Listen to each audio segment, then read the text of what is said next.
क्या राजस्थान की पूर्ववर्ती अशोक गहलोत सरकार के मंत्री घोटालेबाज थे, भ्रष्ट थे? क्या उन्होंने भ्रष्टाचार किया, घोटाले किए, अपने चहेतों को फायदा पहुंचाया, अपनी तिजोरियां भरी? इस तरह के आरोप सामने आए हैं। आरोप लगाने वाले और कोई नहीं, भाजपा के बहुत सारे नेता हैं जिन्होंने मुख्यमंत्री भजनलाल शर्मा से मिलकर इन पूर्व मंत्रियों के खिलाफ में बाकायदा ज्ञापन सौंपा है। ज्ञापन के साथ में दस्तावेज दिए हैं कि इन पूर्व मंत्रियों की जांच कराकर इनके भ्रष्टाचार का पर्दाफाश होना चाहिए। दरअसल जिन मंत्रियों पर भ्रष्टाचार के आरोप हैं, अनियमितताओं के आरोप हैं, घोटाले के आरोप हैं, उन मंत्रियों में डॉक्टर बीडी कल्ला भी शामिल है, शांति धारीवाल भी शामिल है, महेश जोशी भी शामिल है, अर्जुन बामणिया भी शामिल है, भंवर सिंह भाटी भी शामिल है, जाहिदा खान भी शामिल है, अशोक चांदना भी शामिल है। यानी कि कुल मिलाकर 10 से ज्यादा ऐसे मंत्री हैं जिन पर घोटाले और भ्रष्टाचार के आरोप लग रहे हैं। दस्तावेज मुख्यमंत्री भजनलाल शर्मा को सौंपे गए हैं। मुख्यमंत्री भजनलाल शर्मा का भी कहना है कि इन आरोपों की जांच होगी। जांच में यदि कोई दोषी पाया जाता है, जांच में यह आरोप सही पाए जाते हैं तो कार्रवाई होना भी निश्चित है। दरअसल किस मंत्री पर क्या आरोप लगे और किसने यह आरोप लगाए, सबसे पहले आप ये देखिए। तो भजनलाल शर्मा मंत्रिमंडल है, उसके मंत्री है हेमंत मीणा, विधायक है कैलाश मीणा और पूर्व मंत्री है धन सिंह रावत। यह मुख्यमंत्री भजनलाल शर्मा से मिले और इन्होंने आरोप लगाते हुए मंत्रियों के खिलाफ एक दस्तावेजी प्रमाण दिया कि आप इनकी जांच कराइए ताकि इनके भ्रष्टाचार और घोटाले सामने आ सके।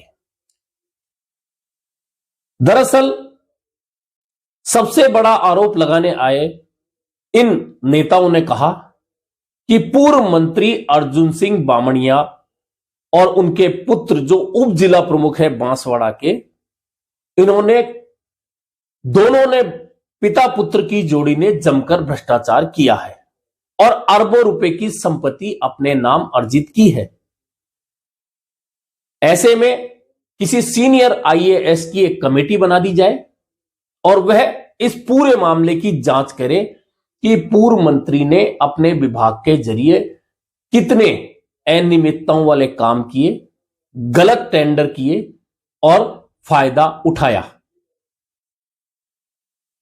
वहीं एक के बाद एक मंत्रियों पर जो आरोप लगे उसमें पूर्व शिक्षा राज्य मंत्री हैं जाहिदा खान, जो इस बार चुनाव हार गई हैं।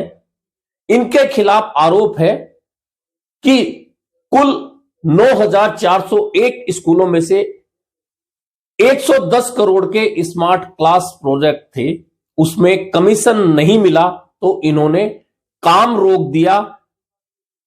वहीं इन्होंने मंत्री रहते हुए अन्य भी घोटाले किए, यह भी आरोप लगाया गया है जाहिदा खान पर। वहीं पूर्व मंत्री हैं खान विभाग के प्रमोद जैन भाया। इनके लिए कहा जा रहा है कि सीमेंट ब्लॉक, बजरी, खनिज स्टॉक और अन्य प्रोजेक्टों के लिए 66,000 करोड़ के घोटाले किए गए। साले मोहम्मद है अल्पसंख्यक मामलात और वक्फ उपनिवेशन मंत्री।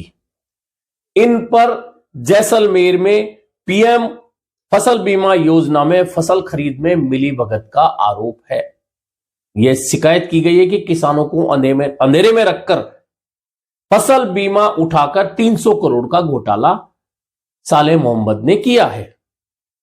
अब पूर्व मंत्री जो आरएलडी के हैं, विधायक बनकर आए हैं दूसरी बार, सुभाष गर्ग, यह राजीव गांधी स्टडी सर्किल और पेपर लीक मामलों में इनको लेकर उस समय भी आरोप लगे थे, पोस्टर भी भरतपुर में लगे थे इनके खिलाफ। लेकिन जो आरोप अब लगाया है भाजपा नेताओं ने, उनका कहना है कि भरतपुर में जो लंबित पट्टे थे उनको जल्दी तैयार करवाकर सुभाष गर्ग ने घर घर बंटवा दिए। ऐसे में इनकी भी जांच की जानी चाहिए।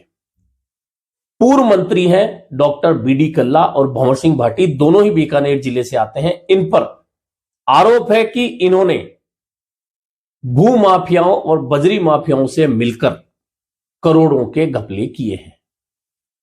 वहीं वर्तमान में नेता प्रतिपक्ष बने टीकाराम जूली पर भी भ्रष्टाचार के आरोप लगे हैं और आरोप यह है कि वाटर सप्लायर से पैसे हड़पने की इन्होंने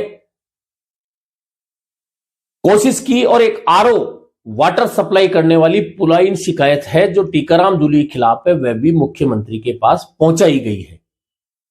अब अशोक चांदना जो पूर्व खेल मंत्री हैं, वर्तमान में विधायक हैं कांग्रेस के, इन पर आरोप है 126 करोड़ की टी शर्टें ग्रामीण और शहरी ओलंपिक के नाम पर खरीदने की, जो कि 4 गुना बजट खर्च करके इन खेलों पर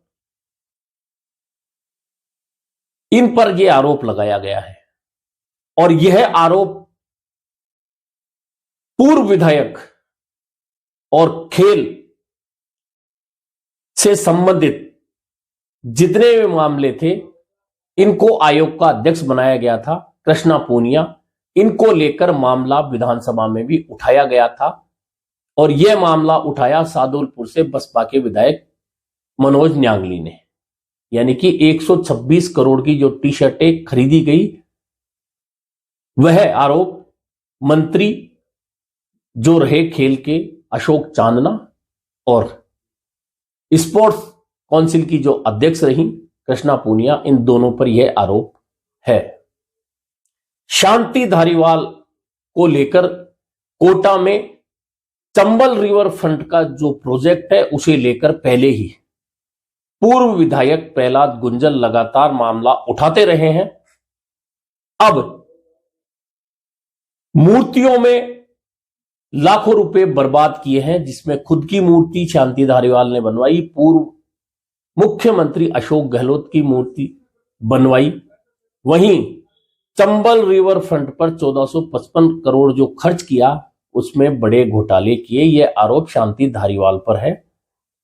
जहां तक पूर्व मंत्री महेश जोशी की बात करें तो महेश जोशी पर जेजेएम में इंजीनियरों से मिलकर सांठगांठ कर ठेकेदारों से अपने लिए, अपने फायदे के लिए फाइलें तैयार करवाने का आरोप है और ईडी भी महेश जोशी के घर आकर जांच कर चुकी है।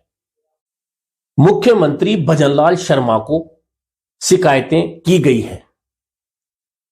अब यह शिकायतें हो गई हैं, अब सरकार इन पर क्या सोचती है यह तो सरकार बताएगी, लेकिन भ्रष्टाचार को लेकर सिर्फ अभी शिकायतें नहीं पहुंची। भाजपा जब विधानसभा चुनाव में उतरी तब भी भाजपा का पहला मुद्दा यही भ्रष्टाचार था कि मुख्यमंत्री रहते हुए अशोक गहलोत ने अपने मंत्री विधायकों को खुली छूट दे दी और उन्होंने खुले हाथों से लूट मचाई। यह आरोप प्रधानमंत्री ने भी अपने मंचों से दिए थे, गृह मंत्री अमित शाह ने भी यह आरोप लगाए थे और जितने भी भाजपा के नेता स्टार प्रचारक थे विधानसभा चुनाव में, उन्होंने भी इस तरह के आरोप कई बार दोहराए थे कि भाजपा लगातार आक्रामक रही इन आरोपों को लेकर, भ्रष्टाचार के मामलों को लेकर।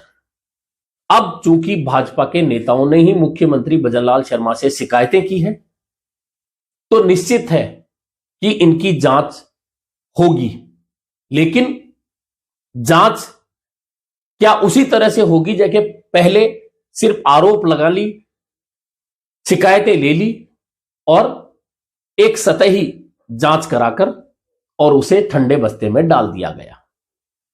यदि ऐसा होता है तो निश्चित मानिए फिर उंगलियां वर्तमान सरकार यानी भाजपा सरकार पर भी उठेगी, और इसलिए उठेगी कि आपने जब चुनाव के दौरान अशोक गहलोत सरकार पर भ्रष्टाचार के आरोप लगाए, कई मंत्रियों के यहां ईडी आई, कई अधिकारियों के यहां ईडी आई, तो फिर अब जब आपकी सरकार राजस्थान में है तो राजस्थान की सरकार इन पूर्व मंत्रियों के खिलाफ जो आरोप है उनकी जांच कराकर दूध का दूध पानी का पानी क्यों नहीं कर रही है? दरअसल कहा यह जा रहा है कि इस समय सरकार पर कांग्रेस का विधायक दल है वह काफी आक्रामक है। विधानसभा के सदन में भी यह कई बार दिखा जब कांग्रेस के सदस्यों ने भाजपा सरकार के मंत्रियों पर आक्रामक रुख अपनाया और भाजपा के कई नेता जवाब देने में असफल नजर आए और लगातार यह हमलावर कांग्रेस दिख रही है। यदि ऐसे में इन पूर्व मंत्रियों के खिलाफ भाजपा सरकार जांच कराना शुरू कर देती है और यदि एक भी मंत्री पर जांच के बाद आरोप साबित हो जाते हैं तो न सिर्फ कांग्रेस को बैकफुट पर धकेला जा सकता है बल्कि भाजपा कांग्रेस पर ज्यादा आक्रामक हो सकती है। और यदि यह जांच लोकसभा चुनाव से पहले शुरू हो जाती है, एक भी आरोप साबित हो जाता है, तो लोकसभा चुनाव में भी भाजपा कांग्रेस सरकार पर भ्रष्टाचार करने के पुराने आरोपों को दोहराते हुए लाभ ले सकती है। फिलहाल मामला अभी मुख्यमंत्री के संज्ञान में लाया गया है।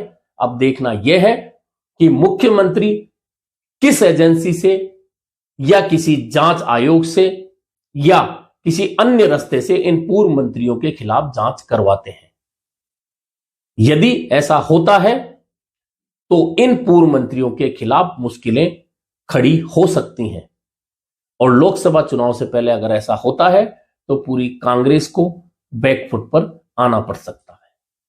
अभी इंतजार यह है कि मुख्यमंत्री इन शिकायतों पर क्या निर्णय लेते हैं। यदि इन पर जांच होकर एक भी आरोप साबित हुआ तो पूर्ववर्ती कांग्रेस सरकार पूरी की पूरी आरोपों के घेरे में आ जाएगी, क्योंकि पेपर लीक जैसे मुद्दे पर पहले ही कांग्रेस कई बार घिर चुकी है। अब यदि इन मंत्रियों में से किसी का घोटाला सही साबित हुआ, भ्रष्टाचार सही साबित हुआ, तो लोकसभा चुनाव से पहले कांग्रेस को परेशानी का सामना निश्चित तौर पर करना पड़ सकता है। अभी के लिए बस इतना ही, फिर मुलाकात होगी एक नई चर्चा के साथ।